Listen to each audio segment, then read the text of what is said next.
ये साल में एक बहुत ही इंपॉर्टेंट चीज हुई है और वो ये है कि ये साल में अधिक मास आ रहा है और उस अधिक मास में भी श्रावण मास आ रहा है। मतलब सावन इस बार होगा 2 महीने का, एक नहीं 2 महीने का।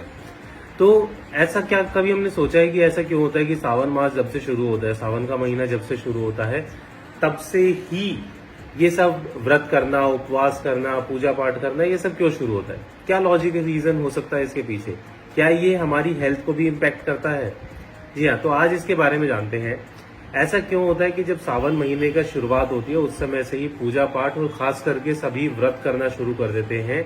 तो इसका सबसे बड़ा हेल्थ बेनिफिट ये होता है कि अगर हम आयुर्वेद के तरह से देखें तो जब भी सावन मास आता है तो सावन मास आने का समय जो होता है वो होती है ऋतु संधि। ऋतु संधि का मतलब क्या होता है कि कोई भी ऋतु के जाने का समय और दूसरी ऋतु के आने का समय। तो ग्रीष्म ऋतु से वर्षा ऋतु में हम प्रवेश कर रहे हैं, इसे हम ऋतु संधि कहते हैं। ऋतु संधि के समय पे हमारी बॉडी की इम्यूनिटी जो होती है वो बहुत कम हो जाती है।